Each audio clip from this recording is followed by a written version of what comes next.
کہ اللہ کو کسی کا قتل کرانا، کسی کا ذبح کرانا پسندیدہ ہو، اور اللہ کو نہ تو بھوک لگتی ہے نہ اللہ کو پیاس لگتی ہے۔ اللہ کھانے پینے کا محتاج نہیں کہ کسی کے خون سے اور کسی کے گوشت سے اپنی بھوک اور پیاس مٹائے۔ اللہ تعالیٰ رحیم ہے، کریم ہے۔ اللہ تعالیٰ اس قربانی کے ذریعے سے ہم سب کے جذبات کو دیکھنا چاہتا ہے، ہم سب کے احساسات کو دیکھنا چاہتا ہے۔ اللہ نے صاف لفظوں میں کہہ دیا لن ینال اللہ لحومها ولا دماؤها، اللہ کو نہ کسی کے خون کی ضرورت ہے نہ کسی کی گوشت کی ضرورت ہے، ولکن ینالہ التقوی، ہاں البتہ اللہ ہمارے تقوی کو دیکھتا ہے۔ اللہ یہ دیکھنا چاہتا ہے کہ ہمارا بندہ جو جانور کی گردن پر چھری چلاتا ہے، یہ چھری کس وجہ سے چلاتا ہے، کس احساس کے ساتھ چلاتا ہے، کس جذبے کے ساتھ چلاتا ہے۔ کہیں گوشت کھانے کے لیے تو نہیں چلاتا، کہیں دکھاوے کے لیے تو نہیں چلاتا، کہیں مجبوری میں تو نہیں چلاتا۔ ہمارے معاشرے کے اندر کتنے لوگ ہیں جو صرف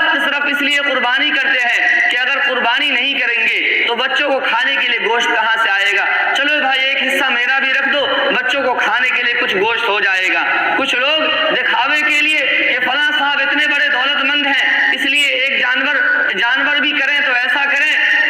کہ لوگوں کو لگے کہ گاؤں میں سب سے تگڑا جانور ان کا ہے، سب سے قیمتی جانور ان کا ہے، اس مقصد سے قربانی کرتے ہیں۔ میرے بھائیوں یاد رکھیے گا، اگر کسی کی نیت دکھاوے کی ہے، کسی کی نیت گوشت کھانے کی ہے تو اس کی قربانی قبول نہیں ہوگی۔ اس لیے اللہ تعالیٰ نے فرما دیا کہ ہمیں صرف تقویٰ چاہیے، تمہارا احساس چاہیے، تمہارا جذبہ چاہیے، تو آپ اللہ کی رضا کے لیے، اللہ کے حکم کو مان کر اللہ کی خوشنودی کے لیے ذبح کیجئے۔ اگر ہمارا یہ مقصد ہے تو آج ہی دل کے ارادے کو بدل لیجئے اور صرف اللہ کے لیے قربان کیجئے، اللہ کے لیے اپنے جانور کو ذبح کیجئے۔ میرے بھائیوں یہ قربانی ہمیں کچھ پیغام بھی دیتی ہے،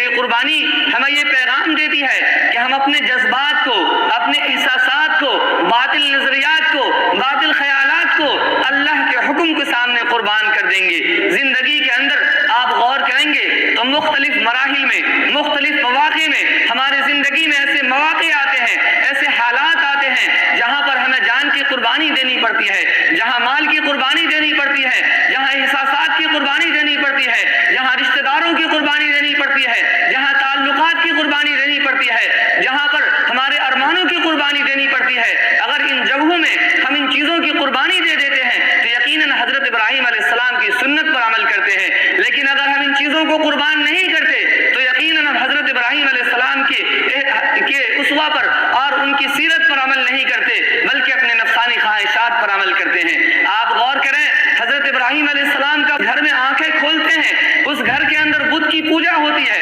اور اس گھر کے اندر حضرت ابراہیم علیہ السلام آواز بلند کرتے ہیں اور کہتے ہیں یا ابت لم تعبد ما لا يسمع ولا يغني ولا يبصر ولا يغني عنك شيئا، کہ اے والد بزرگوار آپ ان چیزوں کی عبادت کیوں کرتے؟ آج ہمارے معاشرے کے اندر بھی بہت سی چیزیں ہیں ہمارے باپ دادا کے زمانے سے چلتی آ رہی ہے، لیکن ہم زبان نہیں کھولتے۔ حضرت ابراہیم علیہ السلام کی سیرت ہے کہ اگر ہمارے گھر میں، ہمارے خاندان میں، ہمارے معاشرے میں کوئی برائی ہو رہی ہے، چاہے وہ 100 سال سے ہو رہی ہو، 200 سال سے ہو رہی ہو، لیکن اگر وہ برائی ہے تو آپ زبان کھول کر کہیے، آپ کو جتنی قدرت ہے، جتنی طاقت ہے، آپ اس طاقت اور قدرت کو استعمال کیجئے اور اس برائی کو روکنے کی کوشش کیجئے۔ پورا معاشرہ مخالف ہو گیا، پورا شہر مخالف ہو گیا، بادشاہ وقت مخالف ہو گیا، ماں باپ مخالف ہو گئے، لیکن ابراہیم علیہ السلام کی ایک ہی رٹ تھی، انتم وآباؤکم فی ضلال مبین، تم اور تمہارے باپ دادا گمراہی میں تھے، یہ حق کا راستہ نہیں ہے،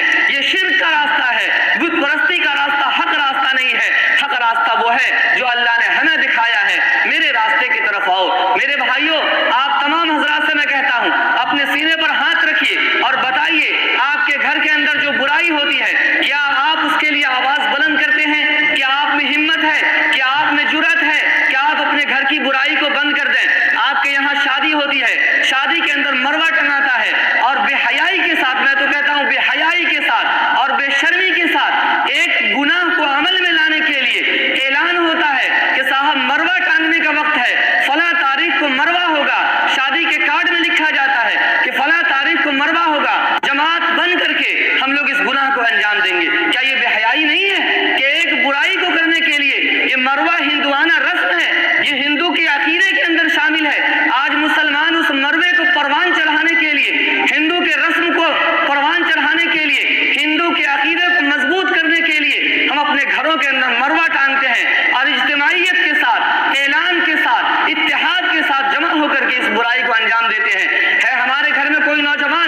کو یہ ہمت ہوا، جرأت ہو کہ حضرت ابراہیم علیہ السلام کی طرح کہہ دے انتم وآباؤکم فی ضلال مبین، 100 سال سے یہ رسم چل رہی ہے لیکن یہ رسم گناہ ہے تو گناہ ہے، ہم اپنے شادی میں نہیں ہونے دیں گے۔ ہے کوئی ماں کا لال، ہے کوئی نوجوان جو کھڑا ہو کر کے کہہ دے کہ ہمارے شادی کے اندر یہ سندور کا رسم نہیں ہوگا، ہمارے شادی کے اندر مرنے کا رسم نہیں ہوگا؟ ہمارے نوجوان بھی یہ قدرت نہیں ہے، یہ جرأت نہیں ہے۔ میرے بھائیوں، یہ قربانی، یہ حضرت ابراہیم علیہ السلام کی سیرت ہمیں اس بات کی طرف آمادہ کر رہی ہے اور بتلا رہی ہے کہ اے نوجوانوں، 100 سال سے اگر کوئی برائی ہو تو اگر تم سمجھتے ہو کہ یہ شرک ہے، یہ بت پرستی ہے، سمجھتے ہو کہ یہ غیروں کے مذہب کو مضبوط کرنا ہے، تو کھڑے ہو جاؤ اور ببانگ دول کہہ دو کہ ہماری شادی میں مروا نہیں ہوگا، ہماری شادی میں سندور نہیں ہوگی، لیکن ہم میں یہ جرأت نہیں۔ یاد رکھیے، ابراہیم علیہ السلام کی یہ سیرت ہمیں بتلا رہی ہے کہ ہم اپنی زندگی سے ان برائیوں کو ختم کریں۔ آج ہمارے یہاں شادی ہوتی ہے، ہمارے یہاں ایک سسٹم چل پڑا ہے، جب کھانے کی باری آئے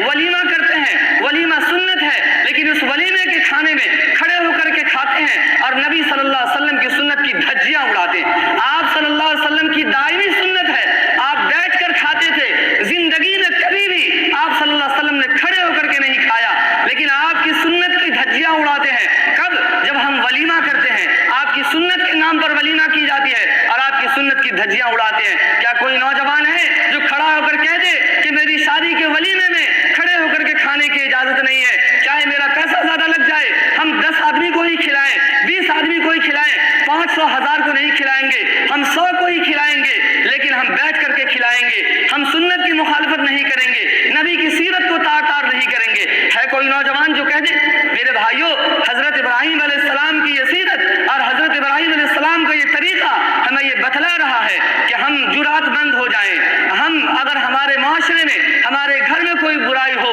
تو ہم اس کو کھڑے ہو کر کے بوانگ دول کہہ دیں انتم وآباؤکم فی ضلال مبین، ہمارے باپ دادا نے برائی کی ہے، ہم اس برائی کو آگے نہیں چلنے دیں گے، چاہے اس کے لیے وطن سے نکال دیا جاؤں، اس کے لیے آگ میں جلا دیا جائے، اس کے لیے ہمیں جو قربانی دینی پڑے ہم دیں گے، لیکن ہم اس کو ہونے نہیں دیں گے۔ اللہ صلی اللہ علیہ وسلم کی سیرت کے اندر بھی اسوہ ہے اور حضرت ابراہیم علیہ السلام کی سیرت کو بھی بتلایا قرآن نے کہ تمہارے لیے اسوہ اور نمونہ ضرورت ہے کہ ہم اس اسوے کو، اس نمونے کو اپنی زندگی کے اندر اختیار کریں۔ اللہ تبارک و تعالیٰ کہنے سننے سے زیادہ عمل کی توفیق عطا فرمائے۔ وآخر دعوانا الحمد للہ رب العالمین۔